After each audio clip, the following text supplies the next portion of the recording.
Swatika,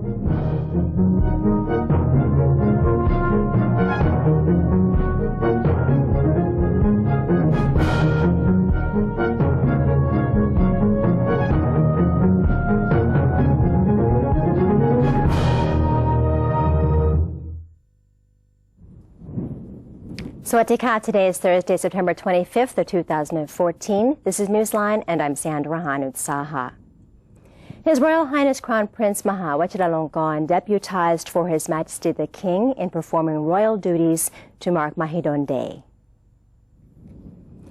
His Royal Highness the Crown Prince, accompanied by the Royal Consort, Her Royal Highness Princess Sirat, yesterday laid royal wreaths at the statue of Prince Mahidol of Songkhla, located in the compound of Sirat Hospital. Prince Mahidol was a son of King Rama V and the father of His Majesty King Bhumibol Adulyadej. The Thai government has designated September 24th, the date of Prince Mahidol's death, as Mahidol Day, in commemoration of his contributions to the development of medical education in Thailand and his selfless devotion to the well-being of Thai people. His Royal Highness the Crown Prince later proceeded to the 100 Years Sirat Pavilion to pay homage to the statue of the Princess Mother, her late Royal Highness Princess Sinakarin. His Royal Highness then presided over the ceremony of presenting plaques of honor and commemorative pins to those who have contributed to development of the Faculty of Medicine of Sirat Hospital.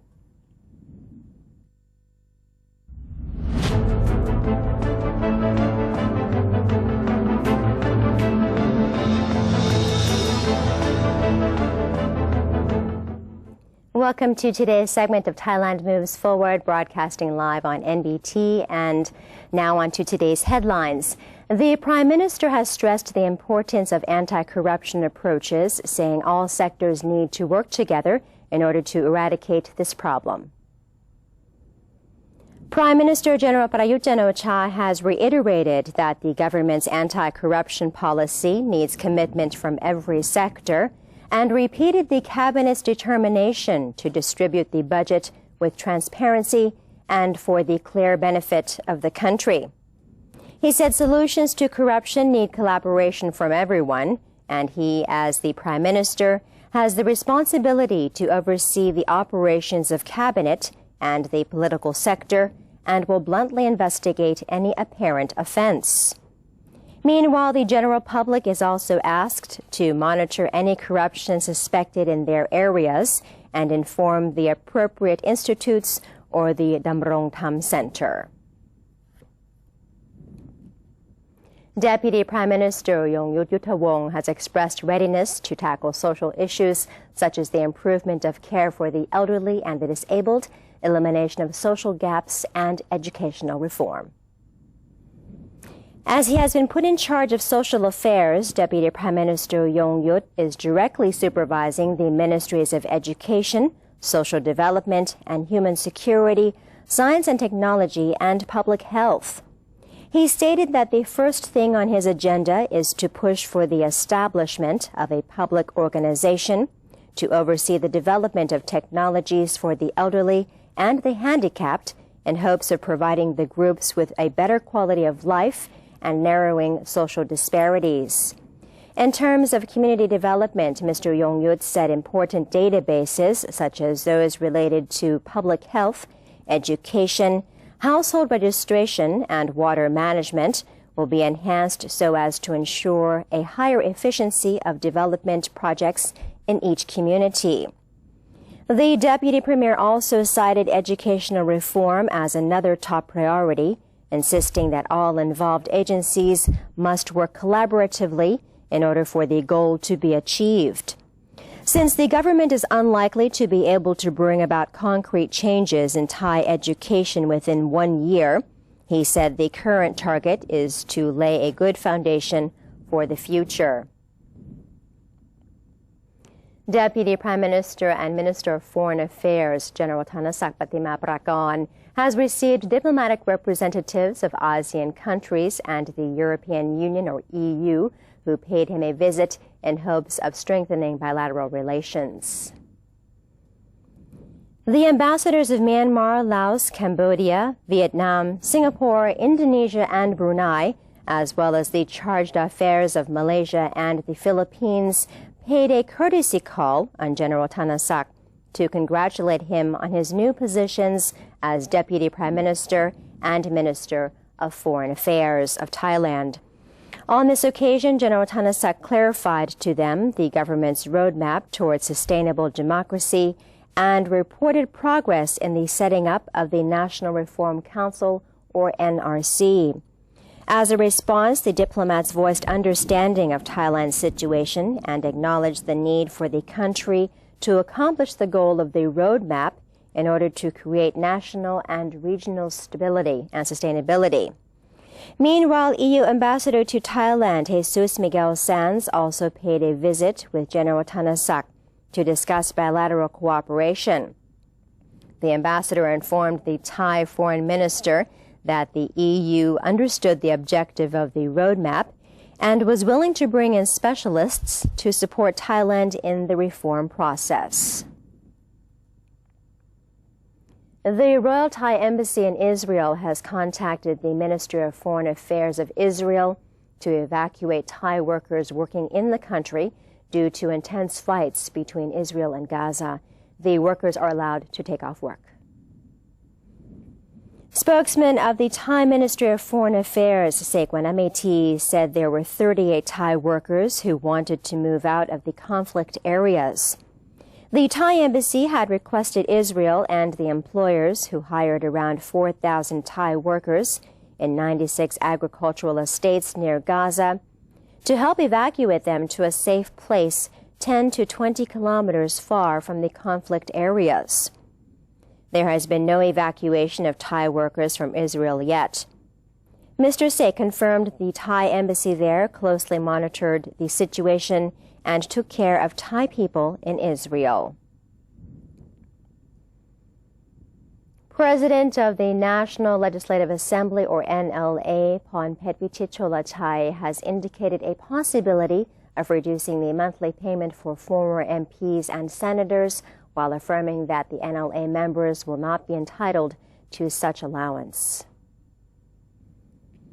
Mr. Pornphet called a meeting with executives of the Secretariat of the House of Representatives in order to hand down policy guidelines on 3 important issues.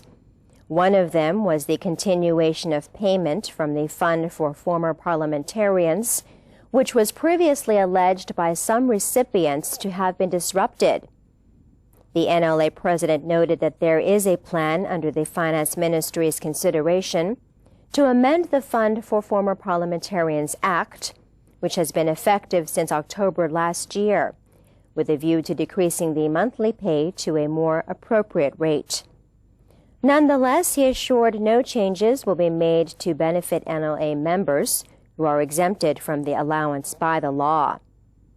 At the same time, Mr. Pornphet also gave guidelines on the acceleration of the new Parliament construction project, which has come to a standstill after only 6 to 7% completion, as well as on the probe into allegations of fraud in the procurement process of Parliament. The Department of Internal Trade, or DIT, has arranged a fair to promote organic vegetables. The fair will offer low-priced ingredients and produce for vegetarian consumers during the present Vegetarian Festival. The Director General of the DIT, Jintana Chayawanakan, announced that officials had been ordered to conduct a price check on vegetables in fresh markets in order to prevent soaring prices during the festival. So far, the prices of vegetables and produce this year have not seen a sharp rise compared to the same period last year. The department has also held the Fresh Vegetables from Gardens to Consumers Chinese Vegetarian Festival 2014 event in Bangkok and 4 other provinces to promote the festival and sell quality ingredients at reasonable prices. Sticking with the Department of Internal Trade, the DIT has revealed that the prices of vegetarian food dishes this year are not as high as last year's. DIT Deputy Director General Ms. Nopon Lintong revealed that the department has organized an event titled Returning Fresh Vegetables to Consumers for the 2014 Vegetarian Festival, scheduled to be held from September 24th to October 2nd. The event aims to sell fresh produce to consumers at an affordable price, and 6 other similar events will be held in regions nationwide, such as at Kampang Pet Farmers Market, Talat Thai in Pathum Thani, and Lim Ka Niao Shrine in Pattani. Compared to last year, the prices of vegetarian food in fresh markets this year have been relatively lower, with ready-to-eat items averaging at only 25 to 30 baht per dish. The price decline can be attributed to the low costs of raw materials, including vegetables, as a lot of locals have been growing their own produce. The stock exchange of Thailand, or SET, yesterday was at 1,591.89 points, inching up 1.76 points with a turnover of 52.05 billion baht. The day's top trading were True Corporation, Advanced Info Service, InTouch Holdings, BTS Group Holdings, and PTT. Asia Plus analysts said that yesterday the SET index bounced back and forth between the positive and negative territories, voicing their opinions that the market needs new factors to stimulate the trading in order to eventually move beyond the 1,600 points. They said that the most influential global factor remains to be the intensifying situation in the Middle East, as the U.S. and its allies started launching airstrikes against the Islamic State in Syria. The event would most definitely affect commodity prices, especially fuel prices. The analysts predicted that today the market's support level should be at 1,580 points, citing the resistance level would likely be in the range of 1,595 to 1,600 points. And the Royal Forest Department of Thailand, or RECOFT, has organized a public lecture on how a society can adapt to climate change. And Kuniranut Trajakwanit has the report for us. In Asia and the Pacific region, local people have of late been experiencing severe impacts of climate change. Extreme weather conditions have been reported, while climate change trends include the rise of temperature and the rise of sea levels, as well as unpredictable dry and rainy seasons occurring across the region. Local people have long suffered from drought during the dry season and frequent storm during the rainy season. Many local communities have learned to manage the impacts of climate change on their food security and livelihood. For more efficient management, local communities are introducing ways to adapt to the impact of climate change through community forestry. I can say that for the most important for the Thai people is to use forest as adaptation, not really for mitigation. The mitigation means to reduce the cost of the climate change.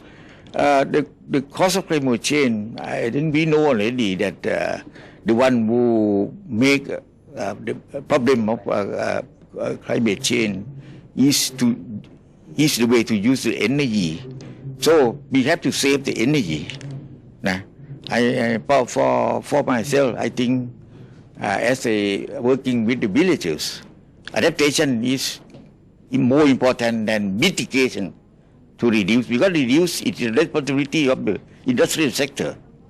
The implementation of community forestry offers a way to strengthen national and regional resilience to climate change while allowing locals to earn their livelihood from forests, improving ecosystem functions, increasing food security, and reducing disaster risks. And thank you to Queen Inanut for that report. In today's segment of Now or Never, Dr. Yongyut Mayalap, the civilian spokesperson of the National Council for Peace and Order, or NCPO, will talk about the Prime Minister's visit to the flood-hit Sukhothai province. Let's have a look.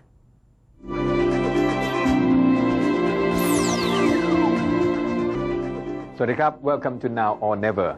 Recently, General Prayut Chan-o-cha, Prime Minister, visited flood-affected victims at Kong Krai Lat Temple, Kong Krai Lat District, Sukhothai Province, in the lower northern region of the kingdom. Heavy rains and flash floods had hit Sukhothai since September the 9th, causing damages to 8 districts with over 12,000 households being affected. 18,405 rai of farmlands were inundated. The situation had eased out and rehabilitation was underway. However, some agricultural areas in Kong Krai Lat district remain swamped with runoffs from the Yom River. Inundation is expected to remain for at least a month. Dr. Royon Jitdon, Director of Hydro and Agro Informatics Institute, who accompanied the Prime Minister on this visit, added that more gambling water retentions need to be built in the areas around Yom River. Flood water during its flow peak would be tunneled to Nong Jorakhe, a gambling area which can be further developed to have a capacity of 8 million cubic meters from the present capacity of 4.2 million cubic meters by increasing its depth to 5 meters. Flood water from Nong Jorakhe will be further drained to Tung Thale Luang, where 32.4 million cubic meters of water may be contained. Water retention capacity of Sukhothai city center may also be expanded to support discharges of 800 cubic meters per second from the present capacity of 570 cubic meters per second. Prime Minister General Prayut said that flood problem needs to be addressed comprehensively in a big picture, especially Yom River. However, in the first phase of problem resolution, water would be drained from the main river to gambling areas on both river banks. The Prime Minister also discussed with Sukhothai Governor in constructing drainage tunnels and sluice gates in an attempt to solve the problem on streets blocking waterways. He called for the crowd gathering upon his visit to adhere to His Majesty the King's Royal Initiative on water resources management. The government and NCPO had revised the water management projects of fiscal year 2014 to be carried out by 7 governmental agencies with a budget of 17,000 million baht in order for them to be integrative, interconnected and appropriate for the resolution of the problems in each locality. Water problems of the country, be it flood, drought and management of agricultural areas, would be addressed with sustainable solutions. The complete master plan is expected to be ready by the end of October and must be submitted to the Cabinet for consideration. สวัสดีครับ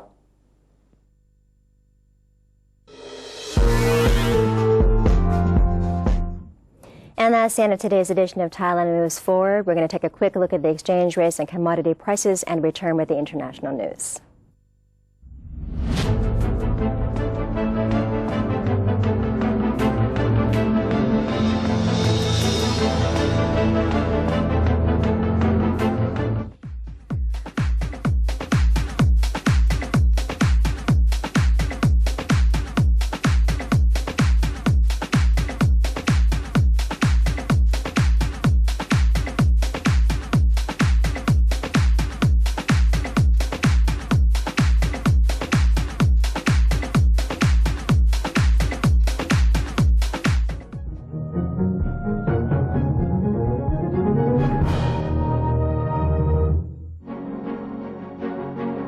Open the world of information. Embrace public participation. Present Thailand to the world. New dimension of the government's public relations. The 81st anniversary of Public Relations Department. Creative media for society and mobilizing Thailand towards the ASEAN community.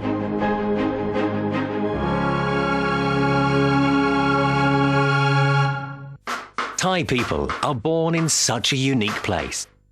We have lots of water, so we float markets on it, throw it for festive fun, and use it to shower elephants. We have rice in the fields, fish in the water, and we always make lots of it so we can share. The way of Thai, our way of unique happiness, and it begins with the people. amazing Thailand.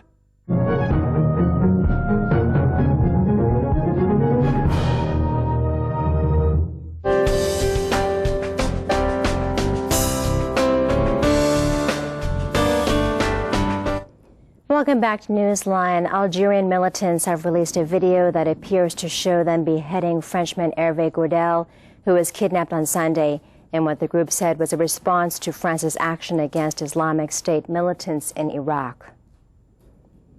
The video shows Gourdel, a 55-year-old tourist from Nice, kneeling with his arms tied behind his back before 4 masked militants who read out a statement in Arabic criticizing France's military intervention. They then pushed him on his side and held him down. The video does not show the beheading, but a militant holds the head up to the camera. French Foreign Minister Laurent Fabius had said then that the taking of a French hostage would not deter French participation in a U.S.-led coalition of nations against Islamic State militants. And the women's volleyball event kicked off at the Asian Games on Wednesday, with Thailand seen beating India 3-0. Thailand and India were both making plays in the first set, each team seemingly taking turns to score. Thailand did manage to outpace India's points making, and by the end of the first set, the score was 25-19. The early part of the second set was similar to the first, with both teams picking up points and the score gap never widening significantly.